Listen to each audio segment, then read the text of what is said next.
Welcome to Inquiry into Self.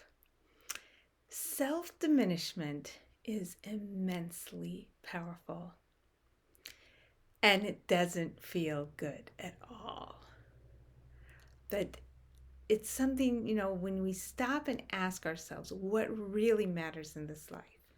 Do I want to be comfortable, or do I want to know the infinite being that I am? And we ask really seriously, which matters? Knowing the infinite being that I am, or being comfortable? If your answer is knowing the infinite being that you are, then every time you start to feel offense is an opportunity for egoic diminishment. And egoic diminishment is one of the best catalyzers. So, for example, you could be at work and your boss asks, they're not going to fill in another role. So they're asking people to take on extra duties and they ask you to do something that seems way below your pay grade. Self diminishment. Or, like, here's one I just recently had. I have this apparent natural competence, and it seems like the universe had me moving through getting a lot done. But now I'm at this point where I feel the universe saying, okay, now we can slow down. And there was an identity about getting things done, being productive. And so, like the other day, I decided I was going to not get something done that day and postpone it till the weekend. Because I feel that slowing down happening.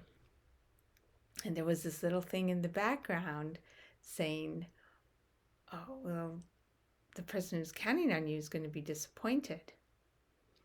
And what came up instead was, I get things done on time enough. And I wondered, would this other person be disappointed? Would it cause that they had to delay when I did get them my work?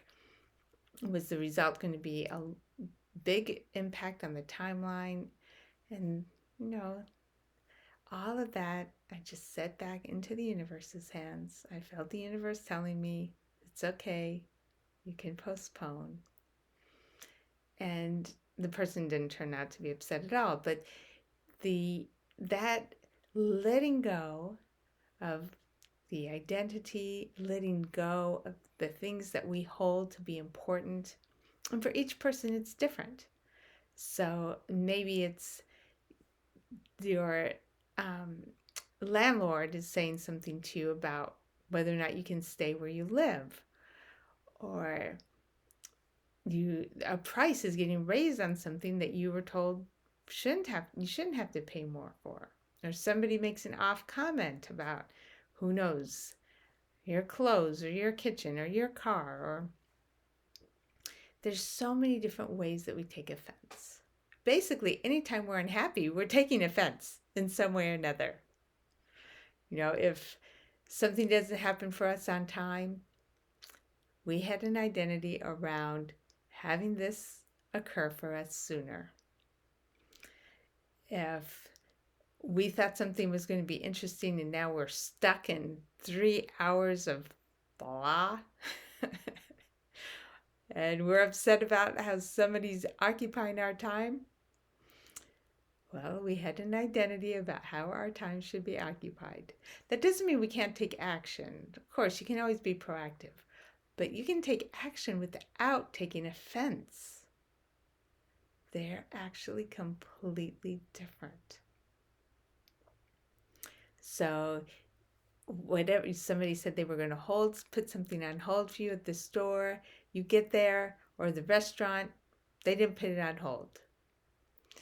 That's making me think of the Jerry Seinfeld thing about the reservation. You get to the restaurant and they gave away your table. And he said, that is what the reservation is, the holding of the table. They didn't take a reservation if they didn't hold the table. There was obviously no reservation. So anyways, when things like that happen, we can feel like something is disappointing us. we're getting less than we expected, less than we wanted. We aren't receiving the respect or understanding that we thought we deserved. It's so easy, in little ways, or we may manipulate ourselves in order to get those things. And when we start to really tune into the natural flow of life, we start to relax all of that. And when diminishment happens, yeah, it can feel really uncomfortable. But there's a part of us that knows, oh, I'm not that. What I am is not dependent on any of those circumstances. So let the circumstances fall apart. Let the prestige, let the reputation fall apart, and feel that core aliveness, that core awareness that is there and there and there and there. As all those things fall apart, yeah, it's getting all peeled off, but what remains? That's the juicy part. That aliveness that we are, that pure, open, it's so not dependent on anything else, so self-sufficient. Anything that's dependent on something else is not what we are. So we feel that simple naturalness, that basic aliveness, that core essence that still remains and still remains. And then as we know it in all its depths, we find how full we are. And we find that we don't need any of those other things. Sure, they're wonderful, and when they come, we enjoy them. But allowing the diminishment, welcoming the diminishment, helps us discover better and better our infinite nature. So enjoy the falling away.